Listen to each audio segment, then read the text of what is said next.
my radio guest, I said, I'm like an attorney. I'm not going to ask you anything that I don't know what's coming. Right. So, of course, we all know that never works. No, they're going to find a way to curveball you somehow.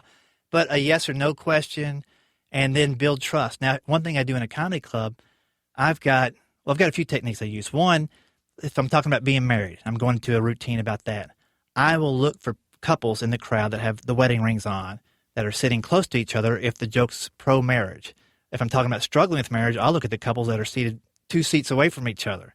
If I was talking about my single days or doing a joke I will look for that target of my joke, and when I deliver the punchline, make eye contact with them. Okay. So it's like marked cards. Yeah. You're kind of testing the waters. Yeah. So when I first get on stage, I really look around. I walk around a little bit, see who's there. I've got a joke now about wearing glasses, so I identify who's got glasses in the crowd. So when I do that joke, I target right for them. So if I'm hitting my target, it's like throwing a ball in a rock in the lake. The ripples come out. But if I'm not throwing it where I'm supposed to, the ripples don't get as big.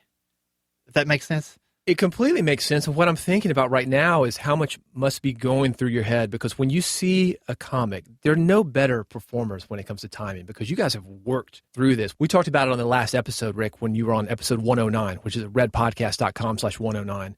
I call it the 23 hours, the 23 hours that it takes for you to be on the 24th hour on stage. There must be a lot going through your mind as a beginner. So can you talk about developing this talent? Did it all come at once, or do you just concentrate on one thing? You make a lot of mistakes, I guess. It's funny. The beautiful thing about beginning anything, whether it's your podcast or writing a book or whatever, the first time you go through, you don't know anything different than what you're doing. So you don't even know you're making mistakes, which allows you to go into an area where you're taking chances and doing things that a professional comic or professional book author or professional podcaster would be afraid to do because they know of the repercussions. So you might actually step into an area that is fruitful and something that you can really tap into that nobody else is, because you don't know any better than going there. So when I first started, it was really amazing. Like, I would talk about things and go into deeper detail on some subjects, or just be completely bizarre in some of the jokes, and they worked. Yeah, it works. Not every one of them did, but enough of them worked where I felt some traction. Had I started with a 7-year, say I took the mind of a comic that's been in for 7 years and dropped it in my brain, 90% of that material I tried out in my first 3 or 5 years, I wouldn't even tried. Well, sometimes the rules, I think, can hurt you. Famous story about Chet Atkins. Chet Atkins used to listen to these guitar players, these records he would get. And this is back before MTV, before music fanzines. You can't get on YouTube. He didn't know how they were doing it. He learned how to play the parts. Only later did he find out there were actually 2 guitar players, and he was playing both parts. Right. So isn't that amazing? Developed his own technique, and I think that's a huge golden nugget, a huge takeaway, that sometimes not knowing the rules, that can help you. With that said, when things go wrong, there are some rules. I want to get into improv with you. Sure. You had a lot of improv training before you were actually doing stand-up. Yeah. What happened with me is I went to an open mic night thinking it was for guitar players. It turned out to be for comedy.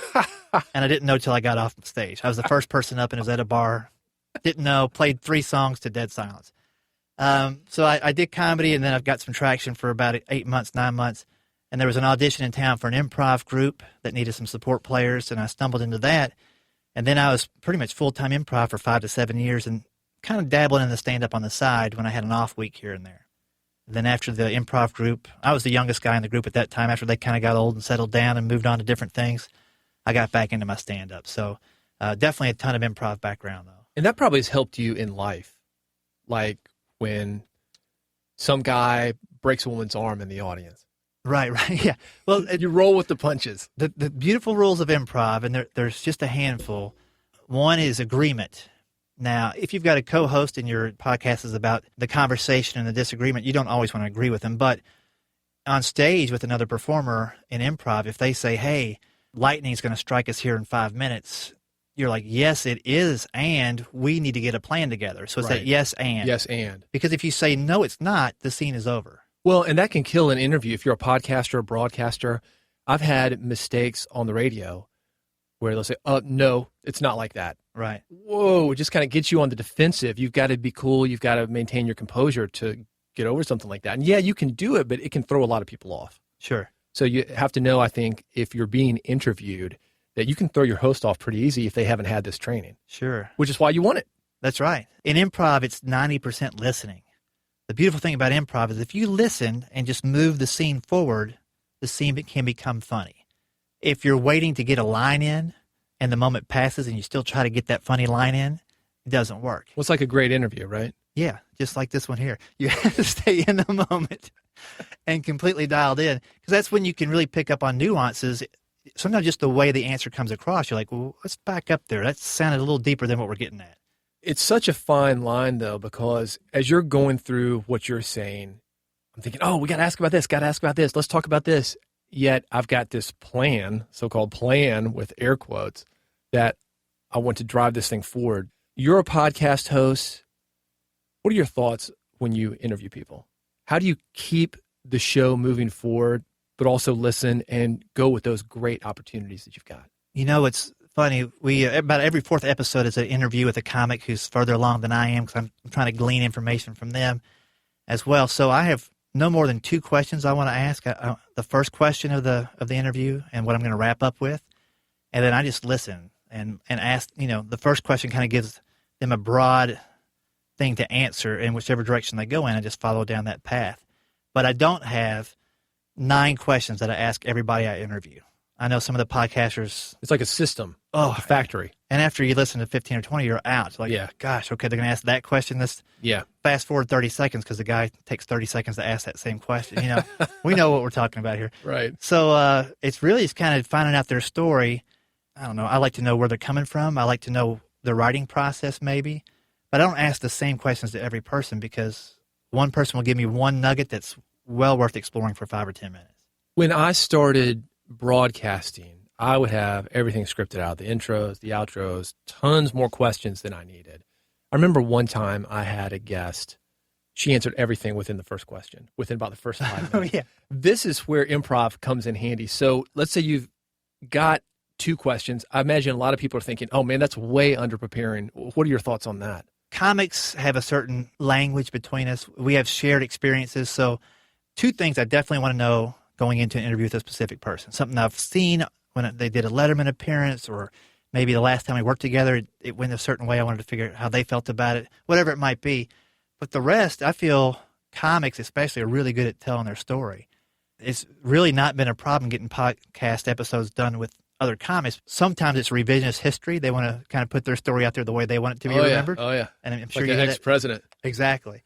So I just kind of let it roll and listen and see what they're up to and take some takeaways from that.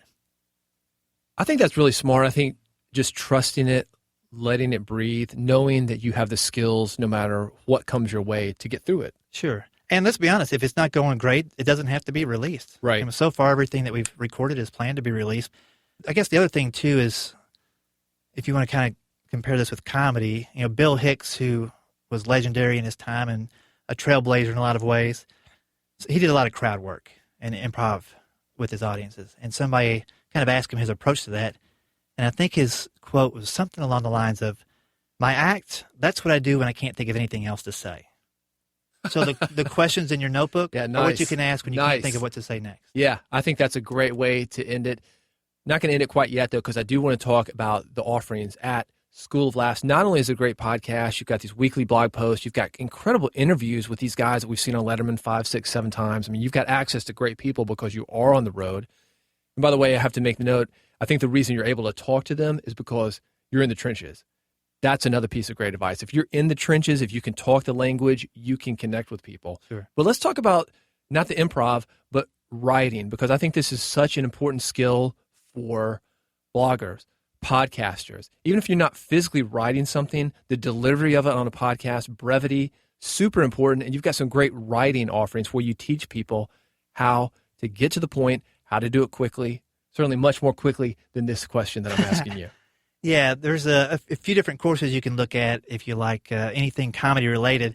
I'd first advise you maybe check out the podcast and read some blog posts. You'll pick up a lot, especially early on in the blog post. If you go down to the bottom of the page and see the early ones, there's some very specific takeaways and tips you can have for writing. One of the big things that I try to instill in my comedy students is with each joke, you need to have one concise premise. And this carries over to your podcast or your book or your chapter of your book. There's no reason to introduce multiple topics at the same time. People want to digest one thing at a time. So a new comic might start a joke saying something like, I'm a married guy. I've got 6 kids. I used to do something else for a living, and then he tries to get into a joke. Well, what's the joke going to be about? Being married, having 6 kids, having your previous job? Mm-hmm. Start off with, I'm a married guy. Do a joke about being married. Right. Move into being a dad. Talk about those things.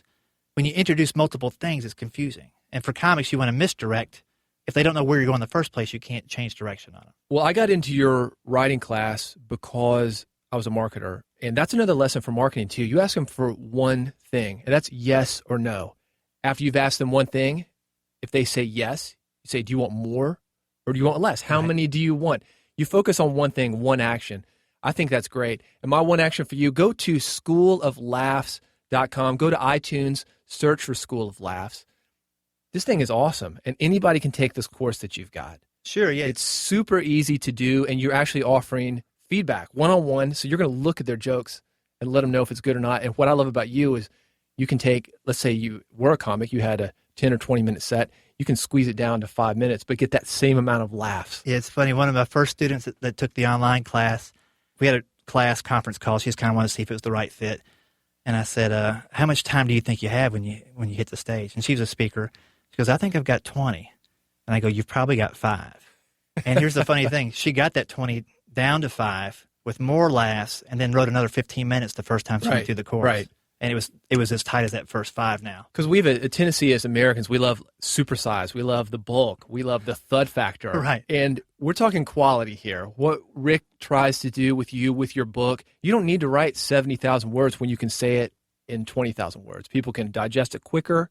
People can have more impact because of that. Let me say, how do I say that? People can read it quicker. It doesn't take much of an investment for them. You sell it cheaper. It's cheaper to print. There's so much value getting to the point. Yeah, I mean, in college, where did I spend my book money? Cliff Notes. Cliff Note was my favorite author because, I can go back and read the book later when I have more time, but there was other things that took priority in college besides studying. So Cliff Note was my dude, and I got all the information I needed. Well, I'm going to let you have the last word, a final big idea that you want writers, podcasters, bloggers, authors to know. The phrase I hear and totally believe with speaking, and it crosses over to comedy or anything else out there, tell them what you're going to say it, and tell them what you just said. And if you do that, they're going to walk away with the point that you wanted them to walk away with. Rik, thanks for being here. I'm going to have you back in here in a few months, man. Absolutely. Check in with you. Rik Roberts, RIK Roberts.com or schooloflaughs.com for more information on Rik. Thanks for listening. If you've got questions, comments, you want those past episodes, including the other episode with Rik, number 109. Check us out online at redpodcast.com. Happy to answer any questions, take suggestions for future episodes, future guests. Thanks for listening. We'll see you on the next episode. You've been listening to Red Podcast, Real Entrepreneur Development. Subscribe today using iTunes, Stitcher, or via RSS at redpodcast.com.